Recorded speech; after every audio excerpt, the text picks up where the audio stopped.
I'd like to begin this morning by thanking Jerry Wagner and Inspired Organizational Cultures for giving me the opportunity to share my work with you. And also I want to say welcome to all of you students. In this session, I'm going to be talking about dignity and the important role that it plays in our lives and relationships. And I will also share with you the very basic building blocks of this model, what I call the dignity model. And then in the next session, I'm going to apply all these principles of dignity to trying to create a culture of dignity in the workplace. But first, let me just say that when I was writing my book about dignity, people would come up to me and say, "Oh, I heard you're writing a book about dignity. That's really important. That's so great."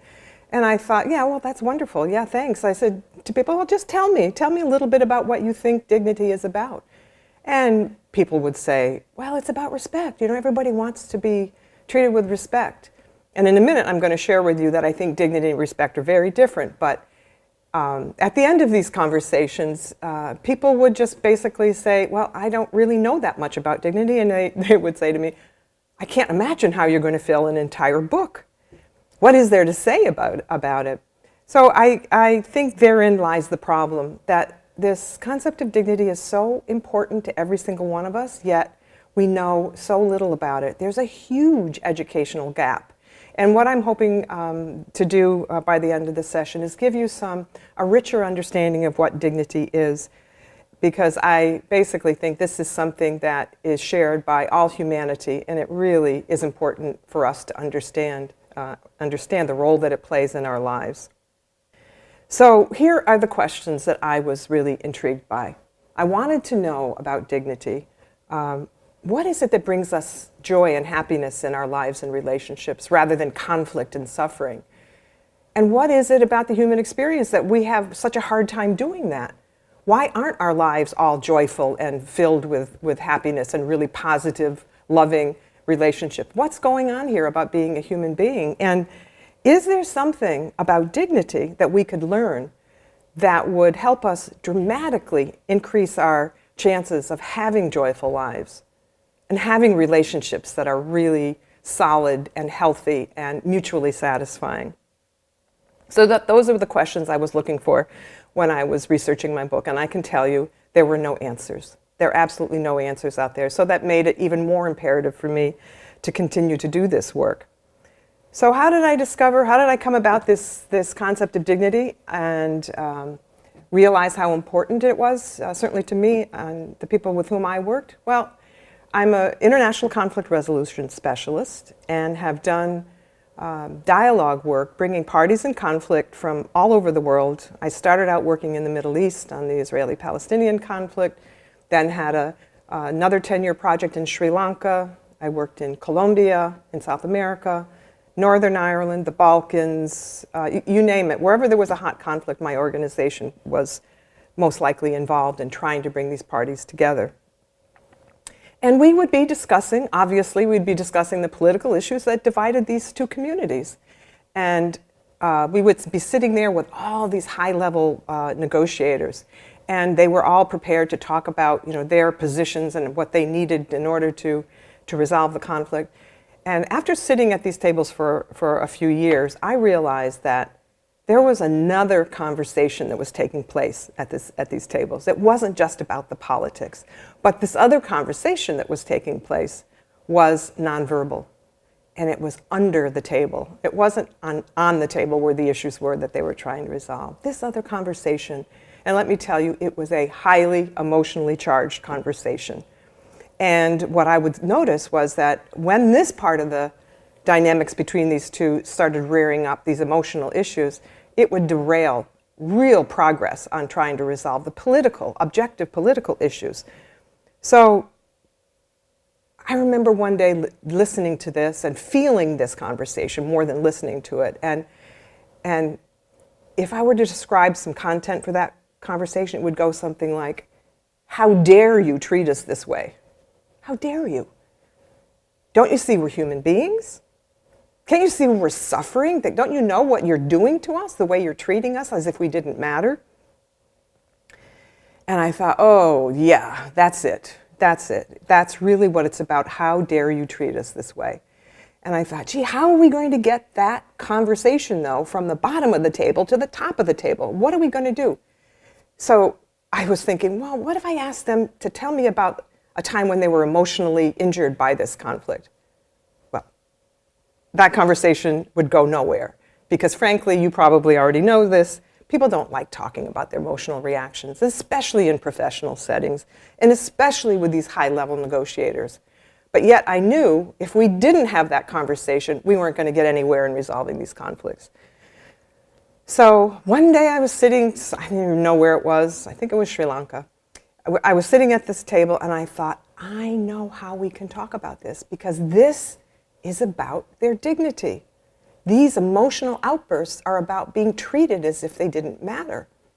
And so when I had this epiphany, I decided the next session that I had with these people, I was going to say to them, all right, how about if we just do something a little bit different here? How about if we just talk for a moment about dignity? And why don't you explain to me, tell me some stories about a time when you felt your dignity was violated in this conflict.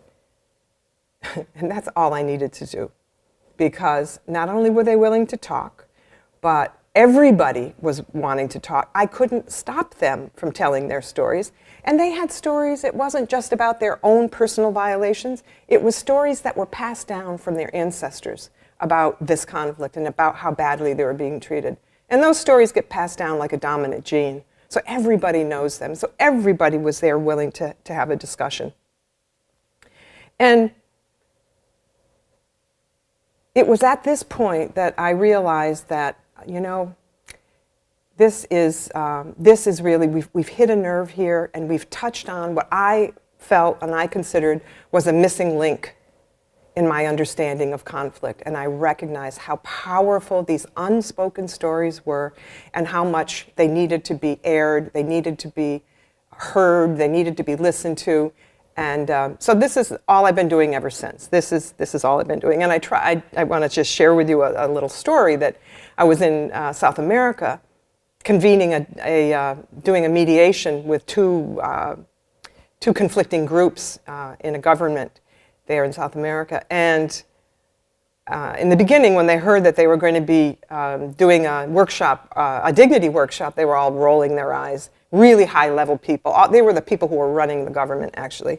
So I finished the 2-day workshop, and this one guy, he was a general, high-powered general, he came up to me and he shook my hand and he said, Donna, not only did you help repair the relationships in this room, but I think you saved my marriage. So it was at that point that I realized, you know what, this isn't just about politics, this isn't just about international conflict. This is about being human. And I realized that this issue of dignity affected everybody. It's in our families, it's in our workplace, it's in our schools, it's in our faith communities. This issue was at the core of so much of the suffering that human beings are enduring now. But before I go into any more detail, I think it would be important for us to get on the same page about what I think dignity is. And my definition is really quite simple, because you have to understand that when you're dealing with dignity, it's not an intellectual issue, it's a deeply emotional issue. So you can't complicate this, you can't overanalyze dignity. It has to be very simple for people to really grasp. And so my definition is that dignity is our inherent value and worth. Every single one of us is born worthy. And if you take a look at this slide, you'll see this little infant baby. And is there any question in your mind that this baby has inherent value and worth? We are just crazy. We go gaga over these precious creatures when they come into our lives. And in fact, I would say, not only would I say they're valuable, but they're invaluable, priceless, and irreplaceable. You can't replace a human life. And we're one of a kind. So what do you do with something that's invaluable, priceless, and irreplaceable? Yeah, right. We treat it with much care and attention. We protect it. We make sure that it's doing well, that it's thriving. That's what we do. But let me tell you, it's the opposite out there in the world. We are experiencing so much indignity in our lives. We have forgotten, we have lost sight of this idea that we're all invaluable, priceless, and irreplaceable. And one more thing about my definition is certainly that we have inherent value and worth, but if you look at this baby, you can also see that that child is vulnerable. He's vulnerable physically. All the father has to do there in that picture is drop this kid and he's gone. So physical vulnerability we all see. But I'm going to demonstrate to you later on in this talk that our dignity is equally as vulnerable to harm and injury. And we have to protect our children and protect ourselves from the indignities that are happening everywhere out there in the world. And frankly, I think this dignity is our highest common denominator. It's a universal yearning. Everybody wants to be treated as if they're of something of value and of worth. And it's such a unifying concept because it's where we can all come together and say, yes, we all want to be treated with dignity. And another important point, and I alluded to this earlier, is that dignity is different from respect. I can tell you whenever I give talks about dignity, I always ask the audience, okay, so tell me, what do you think dignity is? And the first thing that comes out of their mouths, the very first person, it's always respect. And in fact, it's always dignity and respect as if that's one word. But I think they're very different. And here's why. Dignity, I believe, is something each and every person has. It's part of our DNA. We don't have to do anything to have dignity. It's there. We're born with it. You can see with this child that we have inherent value and worth and vulnerability, every single one of us. But respect, I think, is earned. If I respect someone, I want to look at that person and say, gosh, I really admire you. I want to be like you. I want to live my life the way you're living your life. I'm so inspired by you. I admire you. I'm so inspired. So, on one hand, everybody deserves to be treated with dignity, but only those who have a special kind of contribution to the world, who are doing amazing, remarkable things, I think deserve our respect. And this gets people into big trouble in the conflicts that I work on because they're demanding to be respected. You can't demand respect. You have to earn respect. So that's a huge difference in my mind. So at this point, I think we're just going to take a little pause and reflect on what I've presented so far.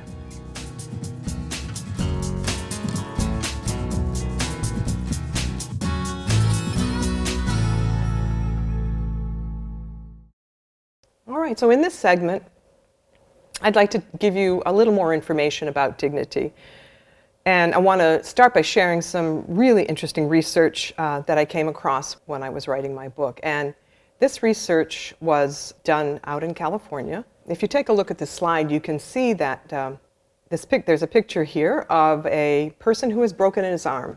Well, the research goes like this. When we have an injury to our physical, selves, and when we break our arm, it shows up in the brain in this very ancient area. It's a part of us that we've inherited early on in the evolution of our species. And it's where all the emotions are controlled. And this is why it hurts so much when we have a physical injury. But what these neuroscientists in UCLA discovered was that when somebody violates our dignity, or when we get a psychological wound, an injury to us, that it shows up in the brain in the same area as this physical wound. Now, I don't know about you, but that really was a showstopper for me, because what this did was validated that these hits that we take against our dignity, these humiliations, being shamed, being criticized, being diminished, being treated as less than, they hurt. And in fact, they have a physical, we have a physical reaction when somebody humiliates us or treats us badly. And the neuroscience now is proof. And it's proof that we really have to take these wounds to our dignity seriously. And in fact, I think that the wounds to our dignity are actually worse than a physical wound, because when you break your arm, okay, what happens? You go to the doctor, he or she puts this nice fancy cast on, and in fact, you get a lot of sympathy from people when we have a physical injury. And yet when we have an injury to our dignity, when someone excludes us, or when someone, demeans our identity or treats us unfairly, there's nowhere to go with it. There's no 911 call for when you've been emotionally wounded. There's no emergency room that you go to. In fact, what happens is that these dignity violations, they kind of stockpile one on top of the other until one day we just have this explosive experience. And that's when really destructive things happen in relationships. So I think it's even worse because a wound to our dignity, it isn't just about pain, it's about being devalued, and it sets off a whole flood of self-doubt within us. We think that we're less than for some reason. So I can't stress enough how important I think this is and how we have to pay attention to it and how it can't be dismissed anymore. I was working with some corporate leaders, and one guy, when I did my dignity presentation for his staff, he came to me and said, "Oh, Donna, that's really nice stuff, but this touchy-feely stuff, this really doesn't work so well in the corporate environment because we're all about business. We want to do well in our business, and so this touchy-feely stuff is really we're okay with." And I said, "Wait a minute, you can't dismiss this anymore because you would no more put your employees in an unsafe physical environment than anything. You'd get sued for it. But look at this research. This research is telling us that when we humiliate someone, when we treat people badly, it feels the same, if not worse, than a physical wound. So we have to pay attention to this now." Okay, so that was why I think this research was a sea change for me. This helped me so much in going out there into the world and saying, we have to pay attention to this. Dignity matters. So I continued doing my research, and I had worked with Desmond Tutu for a time, and we've been friends for about 10 years. And when he heard that I was writing a book about dignity, he said to me, "Donna, if you want to learn about dignity, you have to read Nelson Mandela's book, Long Walk to Freedom." So I said, okay, I did whatever he told me to do. And what happened was, in Mandela's autobiography, he tells a story about when he was first placed into prison. He spent 27 years, he and some of his fellow colleagues spent 27 years in a maximum security prison on Robben Island. And he and his colleagues said to themselves, the day they got in there, they said, we have to figure out what the guards are up to. Because if we can figure out what the guards are up to, we might be able to survive this. So in the next paragraph, he said, oh, we figured it out within seconds. What the guards are up to are they want to strip us of our dignity. And Mandela said, oh, so relieved to hear that. And I'm thinking, what? And I went on to read the next paragraph. The next line was, because nobody is in charge of my dignity but me. And they are going to fail at that, that objective. They are not going to strip us of our dignity because we are in charge of our dignity. And I remember, I don't know if any of you saw the movie Invictus, but it's all about how he believes so strongly that we are the captain of our fate and the masters of our soul. He read that poem, Invictus, while he was in prison, and he got so inspired by it. So he tells us that it's our responsibility to take care of our dignity. People may trample upon it. It could get assaulted. We're going to be injured. Our dignity is very sensitive, and we're going to, it's going to hurt, and it's our responsibility to heal from those dignity wounds. But nobody else is in charge of it.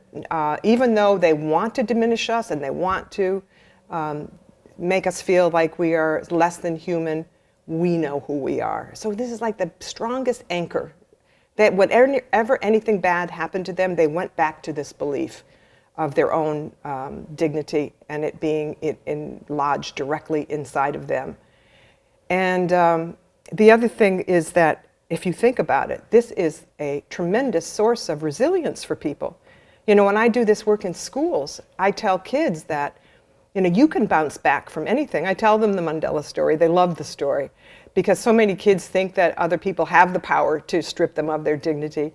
And I tell this story and they get, they stand up a little straighter and they feel really good about this. And it's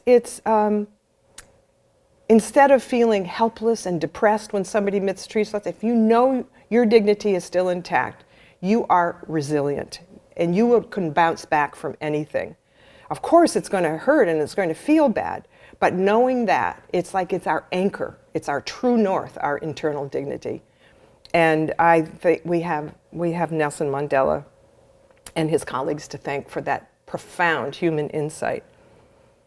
And the other thing that comes from recognizing that our dignity is in our hands is also a sense of humility. Because, you know, some people say to me, well, you're just going around making people narcissists, telling them how great they are, and they're all just, you know, inherently valuable and worthy and invaluable. But the fact is, it isn't just about me. It's about each and every one of you, too. And this makes us humble, because we know that when it comes to dignity, this is where it levels the playing field. We are all equal in dignity. There's nobody who is more dignified than anybody else. So here is another important point about dignity that I learned, that we all may be born with dignity, but we're not necessarily born knowing how to act like it. So we have to learn. There are basic fundamentals about dignity, about how to treat other people, how to honor their dignity. It doesn't come naturally. I'm going to start by giving you what I call the 10 essential elements of dignity, and I've come up with these 10 elements as a way to help people think concretely about, how do I apply this in my life? How do I treat somebody if I want them treated with dignity? And how do I want to be treated if I want to be treated with dignity? So think about these 10 elements of dignities as a guideline for how to develop a really strong sense of self and a strong sense of strong relationships. So the first thing is identity. The first element is identity. All of us want our identity accepted no matter who we are. No matter what our race, our religion, our ethnicity, we all want to be treated as equal in dignity. We want recognition for our unique qualities and way of life. And we all crave acknowledgement. We want to be heard. We want to be seen. We want to be listened to. We want to be responded to. And the fourth element is inclusion. We all want to belong to something, to make us feel a part of something, especially something bigger than us. One of the worst things that happens to us is when we're excluded from things that really matter to us. So another element of dignity, or way of honoring dignity, is to give people independence. Stop micromanaging people. Stop trying to control people. Let people make the decisions that are important to them, and give them a sense of hope and possibility in their lives. And safety is probably one of the single most important of these elements. Of course, they're all important, but it's obvious that we want to be physically safe, but we also want psychological safety. We want to be able to feel free when we walk into a school or into our workplace, that we're not going to be shamed or humiliated or treated as less than. So this psychological safety, as you'll see in the next session, this is going to be really critically important in establishing an environment where people feel safe to be who they are. And fairness, that it goes without saying, we all want to be treated in an even-handed way. We also want to be given the benefit of the doubt. It's terrible when someone has judgments of you even before you walk into the room and they think they know who you are. So we need to give people benefit of the doubt, at least from the outset. We have to make it clear that people are trustworthy. And related to this is, everybody wants to be understood. It's really a crushing experience when someone talks about you in a way that never really related to anything that you did or anything that you said. And so all of us want to be understood instead of have this rush to judgment about who we are. And finally, accountability is the last element of dignity that I put together, because when someone has violated us and when harmed us in some way, we deserve an apology. We deserve an apology when someone does us harm. But let me tell you, this is not the easiest thing to do. So those 10 elements, it may sound like common sense, but try putting them to work in your lives, and we'll see how easy it is. But just imagine for a minute what it would be like if we treated each other like this. You know, what would the world be like? This to me would be a source of joyfulness if we all felt seen, we all felt honored, we all felt understood. And I think this would actually reduce conflicts in our lives significantly if we only learned how to put these elements into practice. And here's the thing about treating other people well, about honoring their dignity. When we honor someone's dignity, we strengthen our own.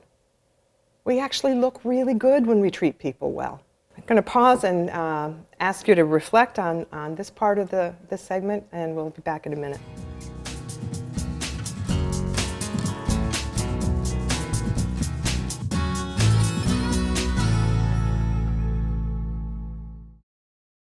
right, in this segment, in the last segment of this introduction to dignity, the dignity model, I'm going to talk to you about self-knowledge and what it is that we have to know about ourselves in order to be able to put this dignity, these dignity ideas into action in our lives. So a very important aspect of understanding dignity has to do with knowing ourselves. And I'm borrowing from the famous philosopher William James, who first came up with this idea of the self having two parts. He talks about having an I and a me.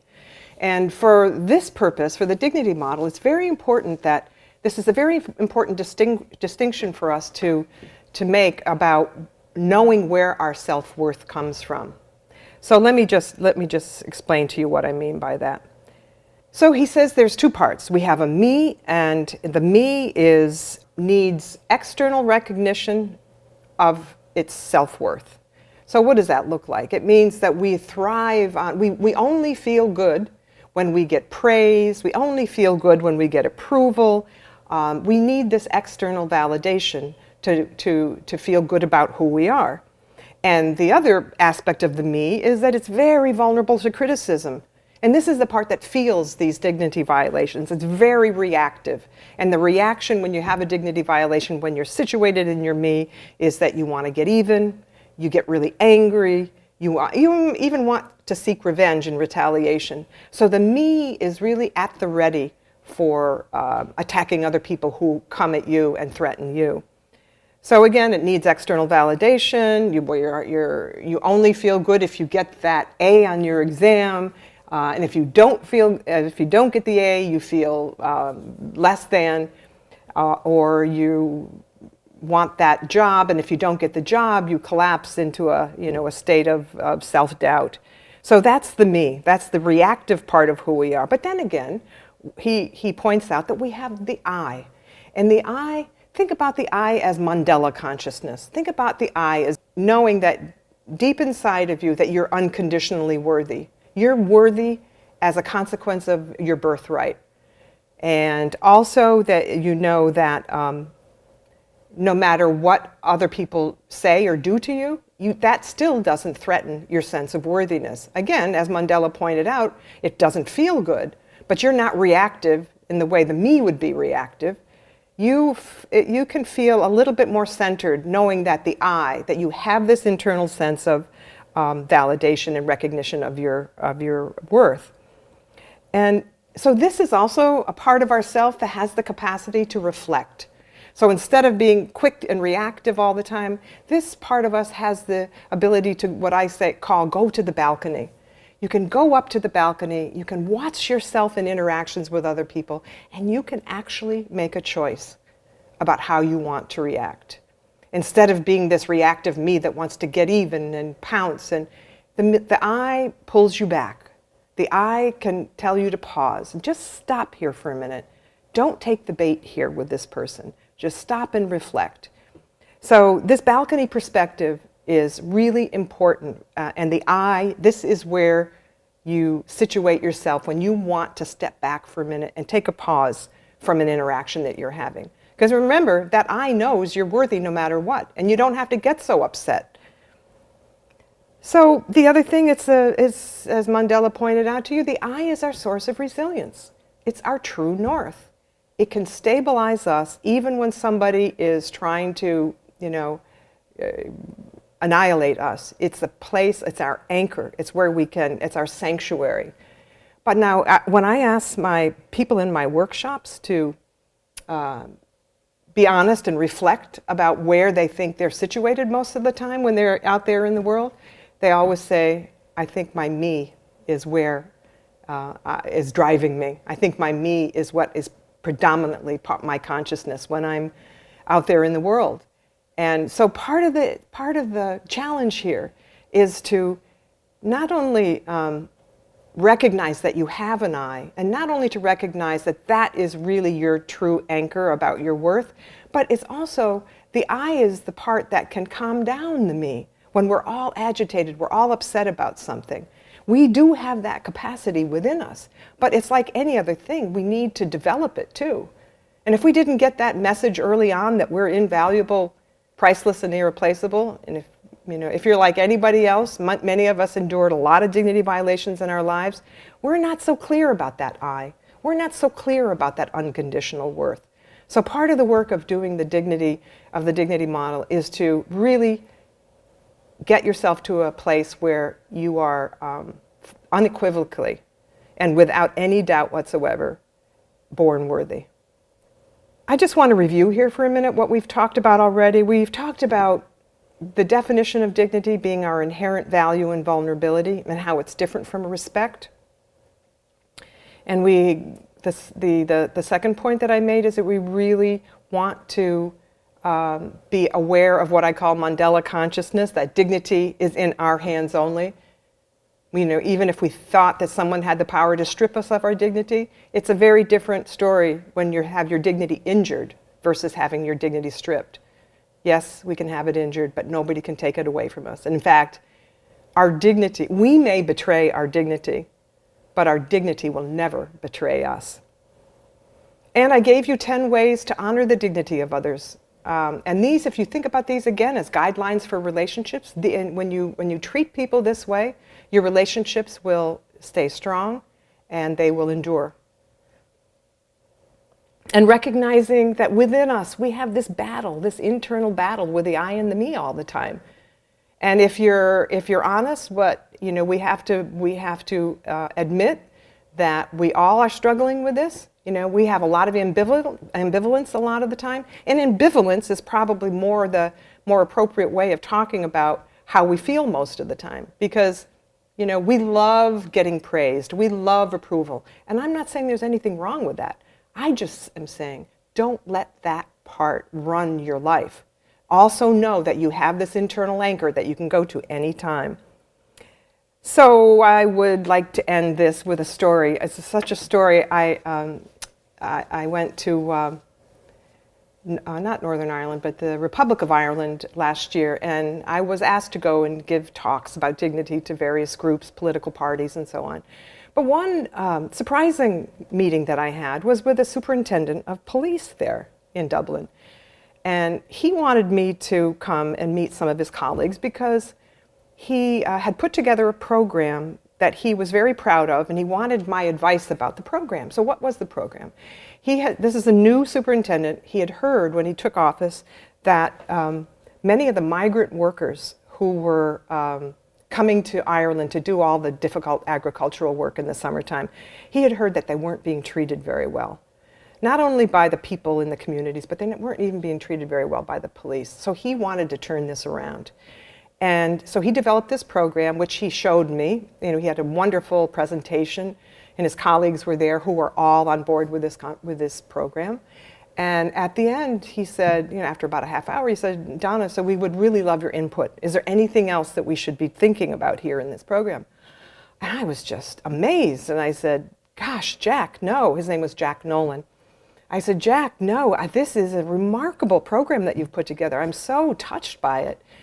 And, he was sitting there beaming with my compliments. And he paused for a moment. And then he looked at me. And he said, Donna, what it really boils down to is one question. I said, oh. And he said, at the end of the day, we have to ask ourselves, how do we want to make people feel? How do we want to make people feel? Because he said, we have the power to make people feel honored, to feel valued, feel cared for. And we also have the capacity to make people feel terrible, dishonoring them, treating them as if they didn't matter. So at the end of the day, this is what we have to come to terms within ourselves. And I just want to say, to me, there really isn't a choice. Because the fact is, when we treat people well, remember what I said earlier, that when we treat people well, it strengthens our own dignity. We look really good. We look really good when we treat people as if they matter. So I'm going to leave you with that thought. Thank you.